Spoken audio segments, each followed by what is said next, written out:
My name is Wilson Aronilth Jr.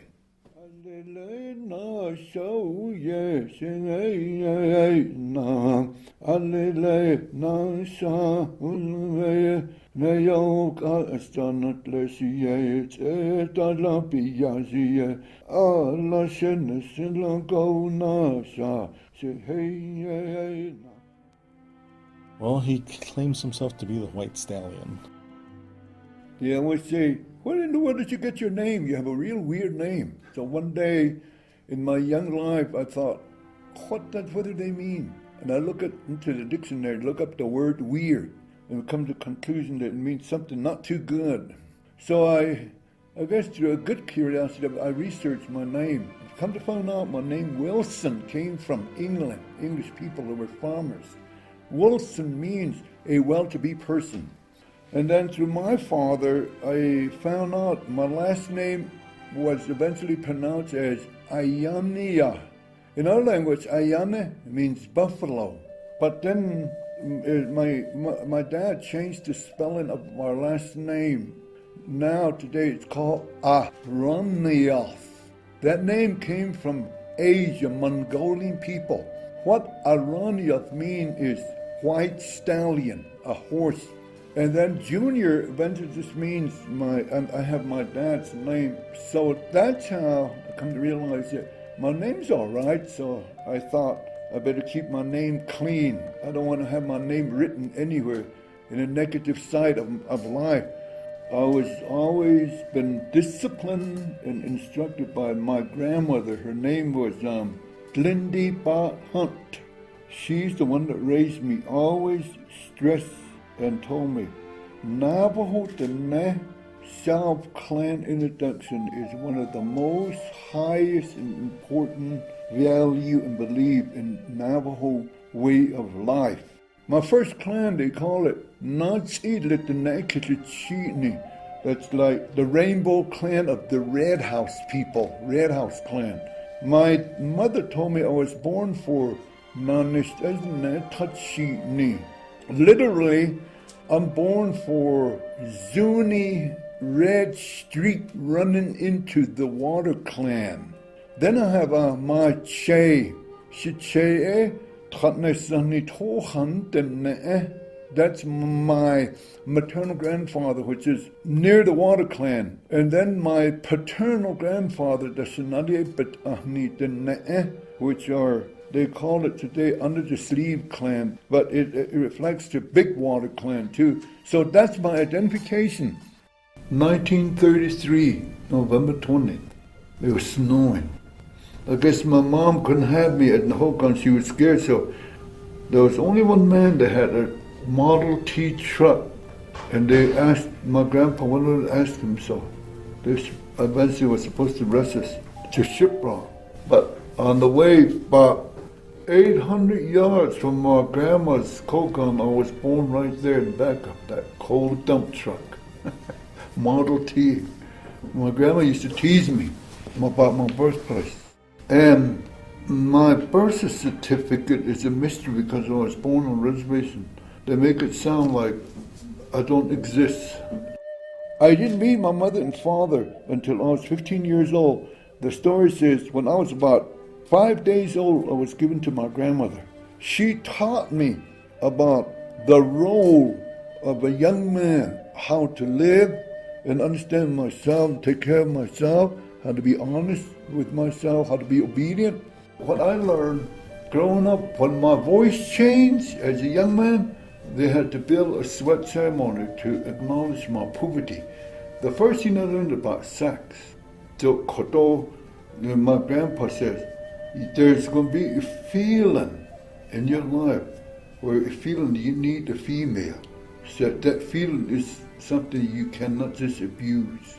And so that feeling of wanting and the opposite sex, it's a natural sacred feeling. And I guess that's where you understand, that's where unconditional love comes in. If you're not taught as a man, then you'll just go and abuse it, go from woman to woman to woman. You'll never get enough. Our wedding was planned out traditionally. Marie Aronilth is her name. Her maiden name is Marie Foster Soule. Her mother was from New Mexico. Her dad was from here. Her mother was from a place called White Rock. There is time you argue, disagree on things, but you end up coming back and compromise and talk about it. But I always kind of feel that if you were to evaluate my marriage, from my perspective, about 98% of my married life was enjoyable and good. We practically raised one another because we got married at a young age. I was 22 years old, she was only about 18. And so our lifestyle was different. We had no vehicle, nothing. In our marriage, we had to walk, ride horses, and drive our wagon. I always say, I would never ever trade her with another woman. And that's the woman I dedicated my life to. And so that was the only woman that wanted me and put up with me all these many years. I went to a 5-year special program. One day, for some reason, something told me maybe you need to check into. So I checked into school. I took my GED test and made it up to 11th grade level and pursued on, got my GED, and then I went to night school at Los Angeles College and took up some courses. That's how I developed. When I came to work, I went to Fort Lewis, and I kind of got my AA here. Then I went and got my other certification to teach Navajo values and culture, history, and arts and craft from different college and universities. But one day I ended up challenging PhD degree, and part of it is honorary degree because one day I went to work for Navajo Community College, which is Diné College today. I started working for this institution in 1969, and it was Ned Hatasi that offered me a contract to teach Navajo culture. And I told him I don't know anything about teaching as far as classroom involvement. But he says, no, I'm not asking if you went to school to be an educator. I think you are an educator in your own way, so teach Navajo culture, knowledge, and history the way you were taught. And so the very first day I ever entered a classroom was the later part of 1969, 1970. When I walked into that classroom, there was no type of material or method or curriculum, no course syllabus or course content. And I started off from the scratch and developed my own course syllabus and course content and a lot of these stories. And that's how I kind of wrote eventually 6 books. This is the first one, Foundation Navajo Culture, then Navajo Philosophy, Navajo Oral History, and then Navajo Introduction to Navajo Holistic Healing, and then Foundation Navajo Behavior, which is a psychologist, and then Navajo silversmithing. My grandmother, Glendy Ba Hunt, was my educator, my philosopher, my psychologist, my culture teacher, my arts and craft teacher, and everything. That's where I got the information. And she said it came from divine nature, the holy people. They gave it to her people to understand what life is all about. So my resource and reference is my grandmother and the holy people. That's where it came from. And I didn't go to any school or college or university or library to do research or anything.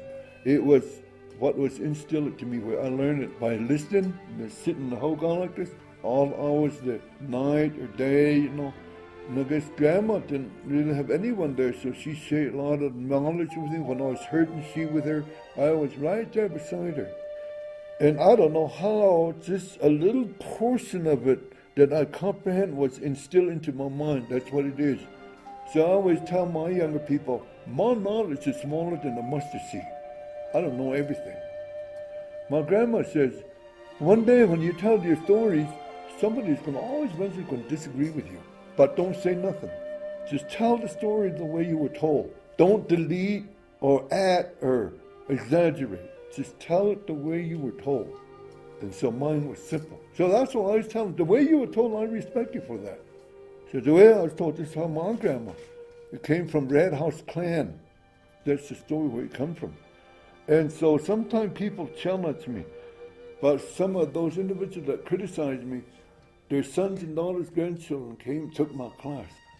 They came back, but some of them came back and kind of apologized. Said, I'm sorry. Said, my daughter and one of my grandsons that took your foundation of culture class and philosophy class, they came back a different person. I'm happy about that.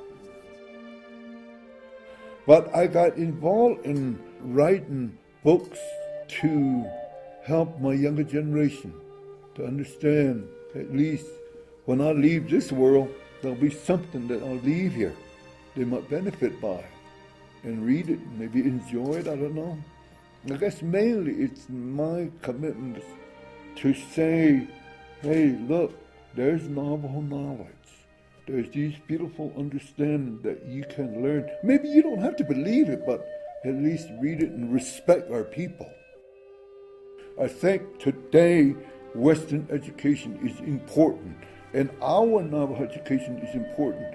If you put two and two together, you can be someone today to understand all cultural values. Chief Manlito said, my people, my relatives, we have no alternative but to accept the philosophy of Western education.